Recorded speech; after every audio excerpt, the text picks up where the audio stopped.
así que si están cansados no va a ser tan torturante.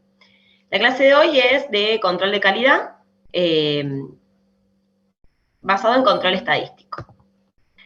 Bueno, el control de calidad son todas aquellas, o un conjunto de verificaciones que realiza tanto el productor de hormigón, es decir, aquel que vende el hormigón, o puede ser cualquier hormigonera, y por el otro lado, aquella persona que compra el hormigón para ser colocado en su obra. Entonces, ambos realizan un control de calidad de todas esas, sacando muestras de ese hormigón que van colocando, con el objetivo de que el material que sea colocado en la estructura sea de una calidad satisfactoria, o sea, saber que realmente el material que estamos colocando es de la calidad que necesitamos para que cumplan con los requerimientos que pide esa estructura. Los controles de conformidad son distintas acciones o decisiones destinadas a la recepción del hormigón. Es decir, que nosotros podemos decir si este hormigón está bien o rechazar el lote, digamos. El responsable es el director de obra y se realiza sobre muestras extraídas en obra. Los criterios de conformidad se pueden dar en una conformidad de las propiedades en estado fresco, como vieron anteriormente, por ejemplo, si el asentamiento no es el que nosotros pedimos, si midiéndole a través del ensayo del cono de Abrams, si vemos que el hormigón está segregado, por ejemplo, que no se comporta como una masa continua, o distintas propiedades que nosotros al observarlo veamos del estado fresco que digamos que es un hormigón no conforme. En este práctico nos vamos a focalizar en conformidad con la resistencia, y puede haber otra conformidad con los requisitos de durabilidad, que también se puede hacer una evaluación a partir de ensayos de durabilidad. La resistencia se debe determinar mediante resultados de ensayos de probetas, que se extraen en la planta elaboradora, por un lado, si el que está analizando la calidad es la planta elaboradora, y en pie en obra, cuando se hace por la otra contrapartida, que es de parte del usuario de ese hormigón. Eso lo que tienen que hacer es sacar muestras del tercio medio del camión, o sea, llega un camión de hormigón, ni del primer tercio ni del último tercio, siempre saca del tercio medio una porción para realizar probetas, para luego ensayarlas, y en función de los resultados de ensayo de esas probetas, se hace este análisis de la calidad o conformidad de la resistencia. Entonces, como consecuencia de este control, nosotros vamos a tener una serie de resultados de ensayo de distintas probetas que vamos extrayendo. Recuerden, por ejemplo, que cada una de las muestras que nosotros sacamos está comprendida por un promedio de 2 o 3 probetas que son compañeras. ¿Se acuerdan que Belén les dijo en una de las primeras clases que para que un resultado sea válido, por lo menos tenemos que tener 2 probetas para comparar, por si alguna rompe mal o nos da un resultado muy fuera de lugar porque a lo mejor estuvo mal compactada, por ejemplo, que eso no sea el determinante de que ese hormigón es de mala calidad cuando en realidad la probeta no cumplía con los requerimientos. Entonces, normalmente se trabajan con 2 o 3 probetas para tener un resultado de ese ensayo. Generalmente se hace este ensayo a 28 días, y luego con esa serie de ensayos de probetas compañeras, o sea, de probetas de 2 o 3 probetas, se realiza un análisis estadístico. ¿Se entiende esto de las 2 o 3 probetas que son compañeras y luego esos resultados que se van comparando para el análisis estadístico más o menos? ¿Cómo sería eso, profe? No. Bueno, es así. Por ejemplo, nosotros vamos a sacar, supongamos que nosotros vamos a hacer, la muestra total, por ejemplo, pueden ser 10 camiones de hormigón, para el que vamos a hacer este análisis estadístico, ¿no? Por cada uno de esos camiones yo saco una muestra. Esa muestra van a ser 2 o 3 probetas. Supongamos que van a ser 3 probetas. Ahora ya lo vamos a ver con un poquito más claridad en las fórmulas, pero por ejemplo, por cada camión yo voy a tener 3 probetas, los resultados de esas 3 probetas van a ser una muestra. Entonces, si tengo 10 camiones, voy a tener 10 muestras. ¿Se entiende? Pero en realidad voy a tener 30 resultados. Acá lo vamos a ver un poquito más claro, a ver si más adelante lo tenemos. No, no está. ¿Entendió o no? Sí. Sí, profe. Bárbaro. Seguimos entonces. Bueno, entonces, como el tratamiento estadístico que vamos a trabajar acá es resistencia de hormigón, ya dijimos, y como no hay dos resultados iguales, vamos a analizar estas variaciones que tienen estos resultados de las resistencias a compresión a través de un análisis estadístico. Por ejemplo, nosotros tenemos un hormigón 1. Ese hormigón 1, por ejemplo, en este caso puede ser la muestra de 4 camiones. 1, 2, 3 y 4. No sé si ven el puntero ahí o no. Ahí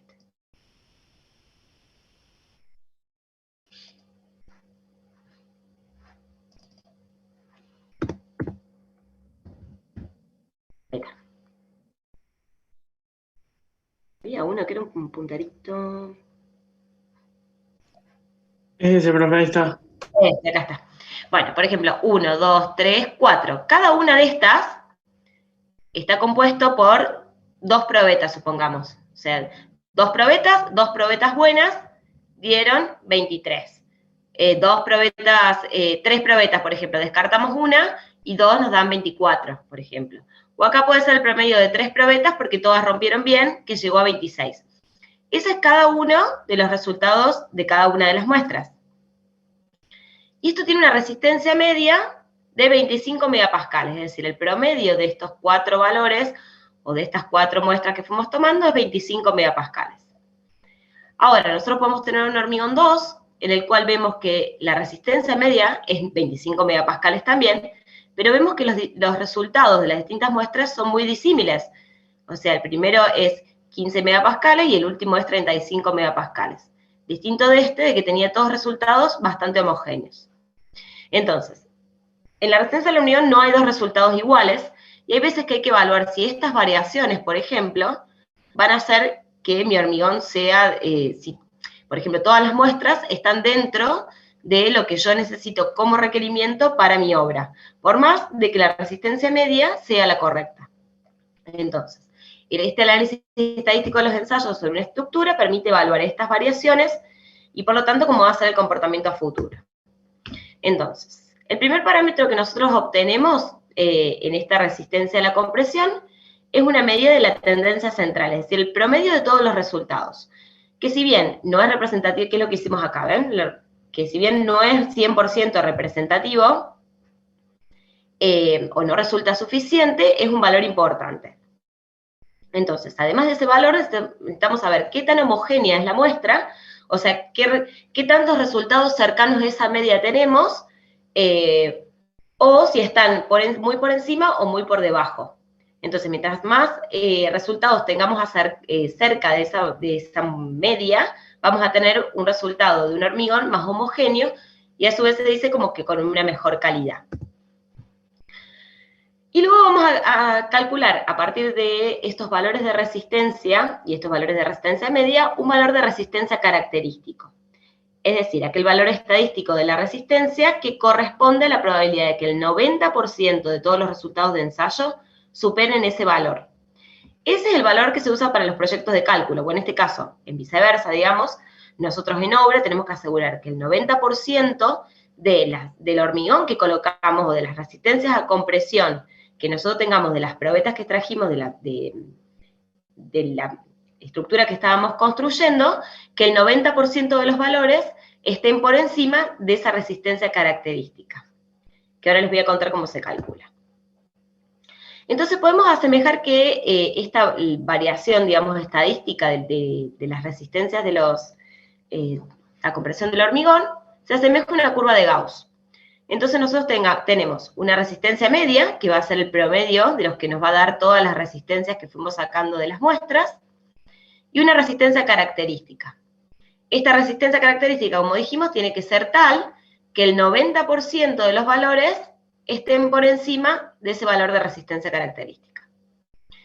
Y esa resistencia característica o esa resistencia buscada es igual a la resistencia característica más un factor K, que es una constante estadística, que el CIRSOC la establece en 1,28, multiplicado por S, que es el estimador de la desviación estándar de la población, que ese lo calculamos con los valores, digamos, que nosotros fuimos sacando de resistencias, y calculamos la desviación estándar de la población. Entonces, la resistencia especificada o característica, que es esta F'C, como dijimos anteriormente, el 90% de los valores están por encima, podemos graficar una resistencia media, y esta vendría a ser nuestra desviación estándar. Por lo tanto, la resistencia característica es igual a la media menos 1,28, que es este coeficiente que establece el zigzag, por la desviación estándar. Esto graficado en frecuencia de resultados de ensayo, o sea, cantidad de veces que se repite una misma resistencia del hormigón en megapascales. Si algo no se entiende, chicos, me van frenando, ¿no? Yo por ahí voy un poco rápido, pero cualquier cosa me frena. Profe, en la Filipina anterior puede ser que había una nomenclatura que estaba repetida en la anterior. ¿Cuál? Perdóname. Sí, FC. No, me confundí porque decía FC buscada igual a FC prima en la primera. Sí, en realidad es, digamos, o sea, lo que vos buscás es que esté por encima de su resistencia característica.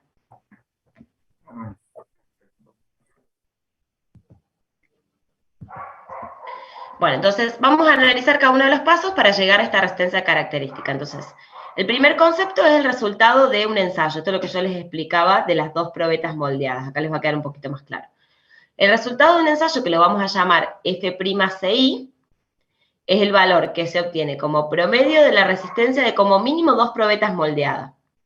Entonces, como yo les decía, cada uno de estos valores de muestra son como mínimo un promedio de las resistencias de dos o más probetas moldeadas. Entonces, por ejemplo, que la muestra nuestra sean M probetas de una misma muestra, digamos, entonces tenemos la resistencia 1, 2, hasta M, y es igual la sumatoria dividido a la cantidad de probetas que teníamos en esa muestra. Y ahí tenemos un resultado de ensayo. La resistencia media del lote está dada por la sumatoria de cada uno de esos resultados de ensayo, que calculamos anteriormente, el FCI, dividido a la cantidad de resultados de ensayo que tenemos en el lote. O sea, por ejemplo, con el ejemplo de los 10 camiones que yo les dije antes, supongamos que de cada uno de los resultados de ensayo tiene dos probetas. Entonces este va a ser el resultado 1 más el resultado 2 dividido 2 y nos va a dar un resultado de ensayo. Y acá vamos a 10 y nos va a dar la resistencia media. Ahí se aclaró un poco lo de las dos probetas. Bueno, asumo que sí. Luego calculamos para ese lote la desviación normal o desviación estándar, con la fórmula estadística, donde es la sumatoria de cada uno de estos resultados de ensayo, menos la media, que calculamos promediando todos los resultados de ensayo al cuadrado, dividido a n-1. n-1 en caso de que sea una muestra menor a 30, o n en caso de que sea una muestra de 30. Siempre trabajándolo en megapascales a las resistencias. Y esto nos da una medida de cuánta dispersión o cómo va a ser la variabilidad de una determinada o un determinado lote de hormigón. Y luego evaluamos el grado de uniformidad de la producción de hormigón. Y esto es la desviación estándar que evaluamos anteriormente, dividido a la resistencia media en porcentaje. Entonces, ¿qué vamos a tener? Que si este grado de uniformidad es menor al 10%, son excelentes condiciones de elaboración. Eso significa que todos los resultados, digamos, de resistencias están cercanos a la media. O sea que la desviación es baja. Entre el 10 y un 15% son buenas condiciones de elaboración, o sea, todavía conserva que sean buena calidad, digamos, y mayor del 15% son malas o pobres condiciones de elaboración. Eso significa que como el ejemplo del hormigón que vimos al principio, que teníamos uno de 15 y uno de 30 megapascales, tenemos mucha dispersión en los resultados.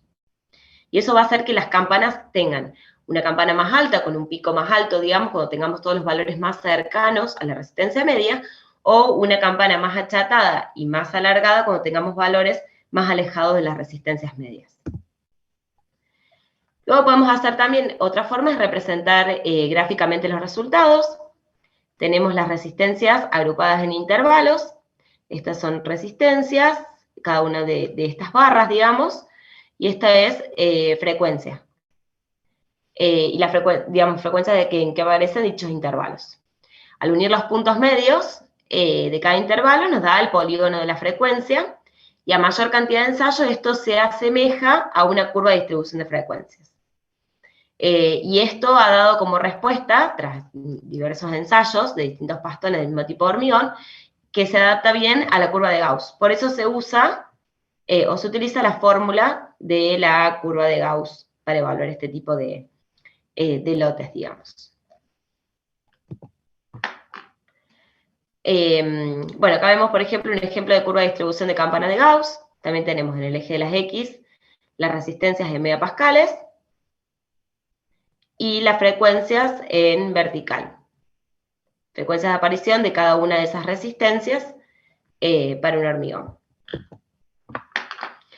Bueno, entonces podemos hablar que la distribución estadística que se aplica para este caso, para evaluar, digamos, calidad de las resistencias del hormigón, es la distribución normal o curva de Gauss, que tiene la característica que es aproximadamente simétrica y posee una gran cantidad de valores cerca del centro, donde la media, la moda y la mediana son prácticamente iguales y los valores extremos tienen menor frecuencia de ocurrencia que los valores centrales, que es lo que estamos buscando, ¿no? Que los valores centrales tengan mayor frecuencia de ocurrencia porque son los que están más cercanos al promedio. Bueno, acá tenemos cada uno de los resultados de los, nuevamente, de las resistencias, graficadas en función de la frecuencia. Y acá está el 1.28 por la desviación estándar, que nos da la resistencia característica, a partir del cual el 90% de los valores tienen que estar por encima de eso. Vamos a ver un ejemplito práctico como para que quede un poquito más claro el tema. Dice, durante el desarrollo de una gran obra, compuestas de varios frentes de trabajo y con el control de calidad del hormigón realizado por un laboratorio, surgieron las siguientes resistencias a compresión axial, sería en megapascales. Determinar para cada frente de trabajo. Tensión media, tensión característica. Acá van a ver una nomenclatura diferente, esta no la cambié, pero esta es la F'CM, esta es la F'CK, y este es F' máxima, F' mínima. Tensión máxima, tensión mínima, desviación normal, coeficiente de variación y curva de distribución normal. Luego utiliza los datos para evaluar el hormigón en obra en su conjunto, teniendo en cuenta todos los frentes de trabajo. Entonces, por ejemplo, tenemos un frente de trabajo A, acá tenemos la cantidad de ensayos, estos vendrían a ser las resistencias F'C sub I, que es el promedio de por lo menos 2 probetas en cada uno de este ensayo, 2, 3 probetas. Vemos cada una de las resistencias, y lo que deberíamos hacer es calcular la sumatoria de todas estas F sub I, dividido a la cantidad que son 20, y después calcular unitariamente este valor de F' sub I menos la media, y luego se evalúa el cuadrado. Esto de manera de calcular la desviación estándar para cada una de las filas. Vemos que los resultados de ensayo son bastante homogéneos. Ya vamos a ver cómo nos arroja la curva este frente de trabajo. Luego tenemos otro frente de trabajo B, también con 20 ensayos, y el F sub I, que es la resistencia para cada uno de estos. Esto se lo digo un montón de veces, chicos, pero es porque cuesta que por ahí entender que cada uno son 2 o 3 probetas por lo menos de promedio. Y calculamos para cada uno de los frentes las dos columnas. Esto lo pueden hacer después en sus casas para corroborar y ver cómo les queda la curva, que estaría bueno que lo hagan para que también agarren un poco la mano. Total es cargar los datos en un Excel y meterlo. Bueno, acá vemos que también tenemos resultados bastante parecidos entre sí. Hay una variación un poquito mayor, ven que hay algunos valores de 31 o 30 megapascales un poco más bajos que el frente de trabajo anterior o más alejados. Y por último tenemos otro frente de trabajo, también con 20 muestras o 20 números de ensayos, y vemos que las resistencias son bastante menores de las que teníamos para los frentes de trabajo anteriores. Entonces, vamos a calcular. ¿Ves que acá les digo que tiene la nomenclatura vieja, acá está la nomenclatura correcta? Entonces, para cada uno calculamos el F'CM, que es el valor medio, como la sumatoria de cada uno de los F sub I sobre N, que es lo que les explicaba acá, la sumatoria de todos estos, dividido a 20, que son los N. Y luego sacamos el característico, que es la media, menos el 1,28, que es el coeficiente que establece el CIRSOC 201 del 2005, el más nuevo, por ese que es la desviación estándar. También le damos la fórmula vieja del CIRSOC de 1982, porque todavía en algunos casos se usa, así que es importante que lo sepan reconocer. El factor antes era 1,65, ahora se ha cambiado a 1,28. La desviación estándar es la sumatoria de los valores de la última columna, dividido en n-1 en raíz cuadrada. Y el coeficiente de variación es esta desviación estándar dividido a la media. Vemos acá, entonces, que tenemos una tensión media de 38,5 megapascales, siendo la máxima 42 megapascales y la mínima 31 megapascales. La desviación normal es 2,62 y el coeficiente de variación es 6,81. ¿Se acuerdan que dijimos que si era menor que 10 era una buena calidad de la muestra? Y entonces calculamos la resistencia característica para esta muestra es la media menos 1,28 por 2,62, que es lo que nos dio la desviación estándar. Y nos da 35,16. Entonces, de acuerdo con lo que nosotros evaluamos, el 90% de las muestras tiene que estar por encima de ese valor. Así que si nosotros nos volvemos, vemos que tenemos un valor que está por debajo y ninguno más. Entonces, se cumple que el 90% de los resultados de ensayo están por encima de ese valor de resistencia característica. Y este es el valor de resistencia característica calculado con el CIRSOC anterior. ¿Queda claro eso, chicos? Profe, una pregunta. Nosotros tenemos que usar el CIRSOC 2005, sería, ¿no? 101 para en el caso de ejercicio, o usamos la otra. Mira, tengo entendido que como se les da en clase la anterior, pueden aparecer cualquiera de los dos. Pero entiendo que se les va a decir en ese caso cuál es el que tienen que aplicar.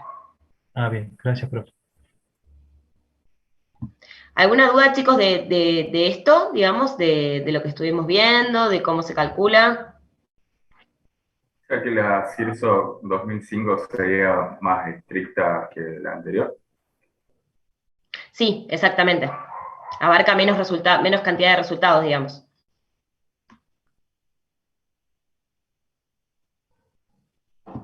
Si vos ves, este valor de resistencia característica es más alto.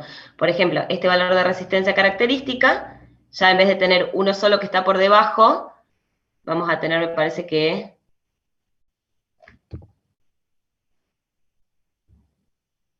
No, al revés, perdóname. Este es más estricto, sí. Sí. Este es más estricto. Digamos, acá tenés más valores que están por encima de este. Tenés 31,7. Uno solo, el otro estaba muy cercano, está bien. No cambia en este caso.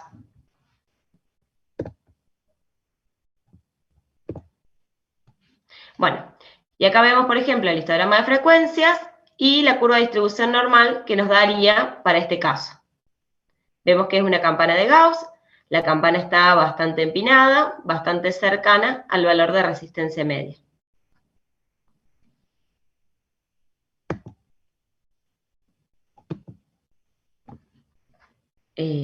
Bueno, y acá estamos de nuevo con lo mismo.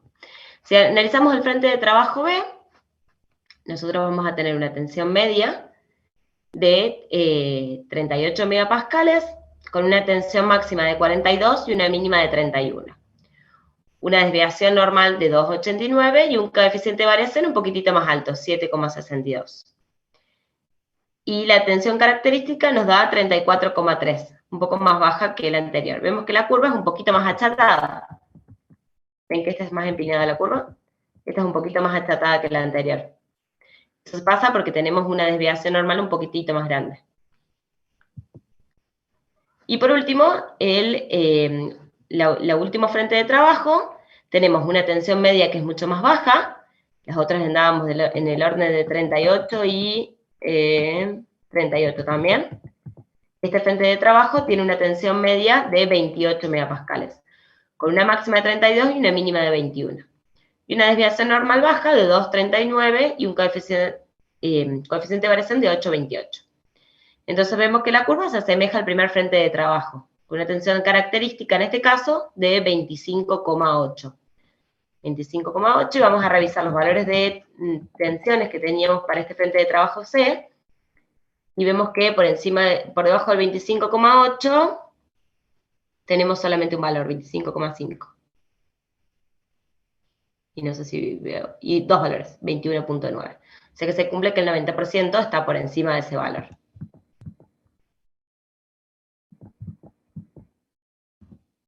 Bueno, y eso fue todo lo de la clase de hoy. No sé si les quedó más o menos claro el análisis. ¿Quieren que lo resolvamos acá como para que vean esto? ¿Resuelven ustedes? Profe, por ahí me confunde un poco. ¿A qué se le llamaría? En ese caso, un lote sería cada frente, por ejemplo.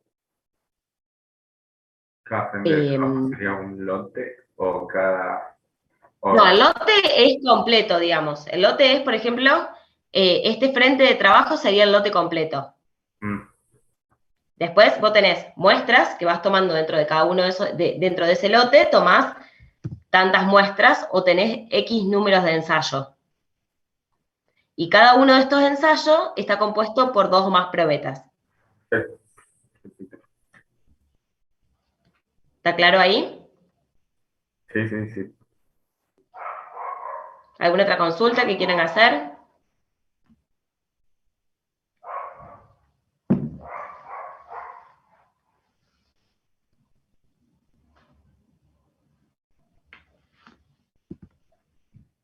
Profe, una consulta. En las fórmulas que mostró al principio de la Sí. sumatoria, hay uno que es A N ver. minúscula y el otro que es N.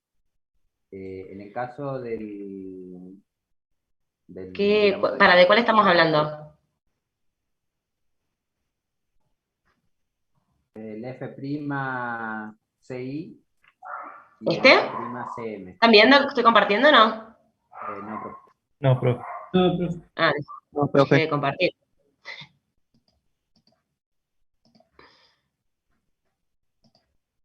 ¿Esta fórmula me estás hablando? Claro, en esas fórmulas, Sí. supongamos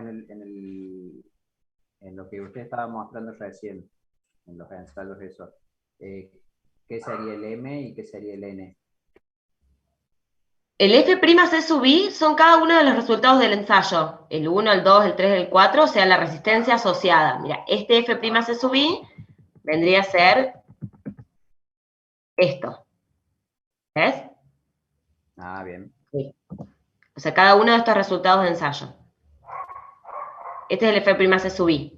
Y el M en este caso vendría a ser la cantidad de probetas que nosotros ensayamos para determinar ese F'C sub I. Es como yo le decía, cada uno de esos resultados de ensayo tiene como mínimo 2 probetas. Entonces, si esta muestra fue de 2 probetas, va a ser el resultado de la probeta 1 más el resultado de la probeta 2 dividido 2. Es el promedio. O si son 3 probetas, el resultado de la probeta 1 más la 2 más la 3 dividido 3. Ah, perfecto. Y la media es sumando cada uno de esos resultados de ensayo, cada uno de los F'C sub I, o sea, cada uno de estos, sumado en total, dividido 20, que son la cantidad que nosotros tenemos. Perfecto, profe. ¿Quedó más claro? Sí, sí. ¿Alguien más que quiera hacer alguna consulta?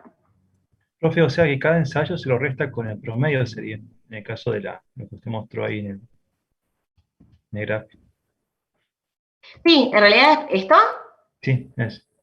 es para la fórmula de desviación estándar, mira. Porque después lo elevas al cuadrado y Sí, la sumatoria se mete en la fórmula de desviación estándar. claro. O sea, directamente podrías hacer esta. Es una cuestión de Profe, y en tener ese un paso más caso medio.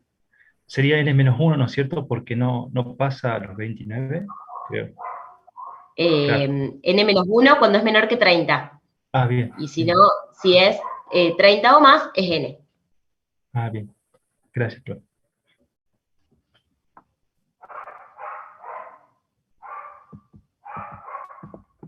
¿Alguna otra duda, chicos? Les vamos a corregir esta nomenclatura para que les queden iguales. Después se las corregimos en la V. No sé si ya las tienen subidas o no, porque eso se encarga Belén, pero ya después las vamos a modificar si no están subidas, así les quedan todas iguales. De todas formas se entiende, ¿no? Que tensión media es esto. ¿Alguna otra duda, chicos? ¿Fui muy rápido? ¿Se entendió algo? ¿No se entendió nada? Si no se entendió nada, podemos verlo de nuevo, no hay ningún problema, ¿no? Sí, el coeficiente de variación. ¿Para qué se usa? ¿El S o el delta? El coeficiente de El variación delta es para saber qué tan bueno fue tu lote, digamos. ¿Te acordás que acá teníamos al principio una comparación, este coeficiente de variación que nos da el grado de uniformidad, y que si ese coeficiente de variación es menor a 10%, tiene excelentes condiciones de elaboración, y si es mayor al 15%, tiene malas o pobres condiciones de elaboración. Es un factor que te va a decir qué tan uniforme fue tu producción. O sea, tanto para las empresas como para el que recibe el hormigón, qué tan uniformes fueron las muestras, o fueron los camiones de hormigón que vos recibiste, o la calidad de hormigones que vos recibiste. Gracias, profe.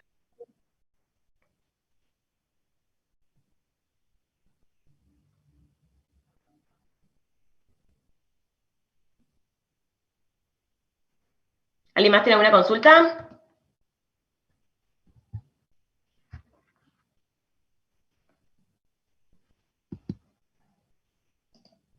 Profe, y a esto, digamos, se hace una vez que ya se recibieron, supongámoslo, todos los camiones, ya se recibió el lote entero, y supongamos que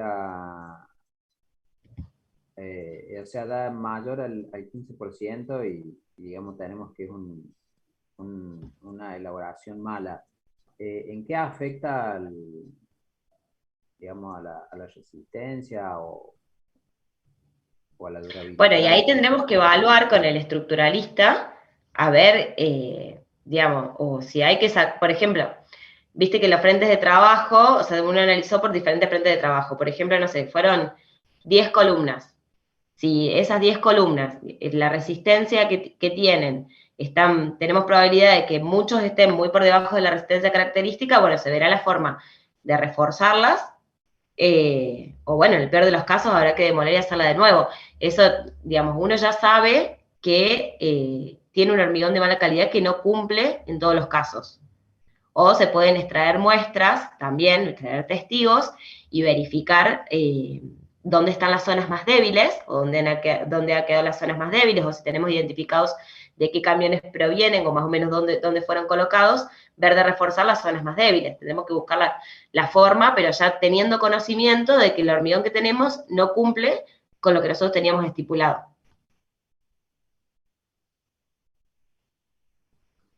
O sea que eso representaría un gasto mayor o no previsto en el cálculo de la obra.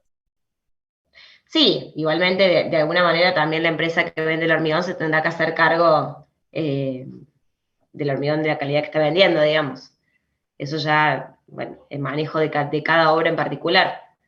Pero es bueno saber, digamos, que uno tiene puesto un hormigón que no es el que estaba previsto y darle una solución antes de que se convierta en un riesgo estructural, ¿no?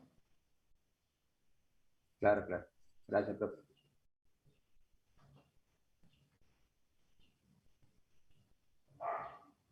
Profe, y los proveedores, la verdad que no me acuerdo en la clase teórica si lo mencionó el profesor. ¿Puede ser que nos provean ese dato, el delta? Sí, ellos hacen, o sea, de hecho es mucho más estricto que el análisis de calidad que hacen los proveedores que los que hace la gente en obra, porque normalmente, bueno, suele suceder que en obra no se lleva un control tan riguroso, ni las probetas son tan bien cuidadas, muchas veces no están bien moldeadas, entonces, por lo general, las empresas elaboradoras son las que llevan estos registros de calidad mucho más estrictos que una persona que lo tiene en obra, digamos, sí. Y puede que te den ese dato, pero ahí vos vas a tener que confiar en lo que te dicen ellos. Claro, tendría que hacer otro. Claro, digamos, como que no tenés forma de confrontarlo si te pasa algo estructuralmente, digamos, vos confiaste 100% en lo que te dijeron ellos. Claro. Siempre es bueno que uno cuando está en obra saque probetas y vaya haciendo análisis de resistencias de los hormigones.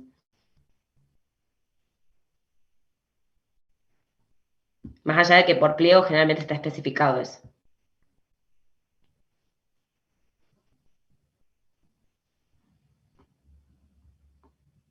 ¿Alguna duda más, chicos? ¿Algo que quieran comentar? ¿Se entendió el tema? Cualquier cosa, si tienen dudas, pueden sentarse, resolver uno. Y la próxima clase que tienen conmigo, me preguntan las dudas que tengan acerca de la resolución, si les parece bien. Así no se quedan con la duda. Sí, gracias, profe. Bueno, chicos, si no tienen más consultas, nos vemos la próxima clase, que no, me parece que es de acá como a 15 días o algo por el estilo. ¿Puede ser? No recuerdo bien la fecha próxima del práctico, pero es como de acá a 15 días. Bueno, gracias, Bueno, profe. chicos, que tengan buenas Nos vemos. tardes. Gracias, Adiós. Buenas Chao, noches. profe, Adiós, gracias. profe, buen fin de semana. Adiós. Chao, profe.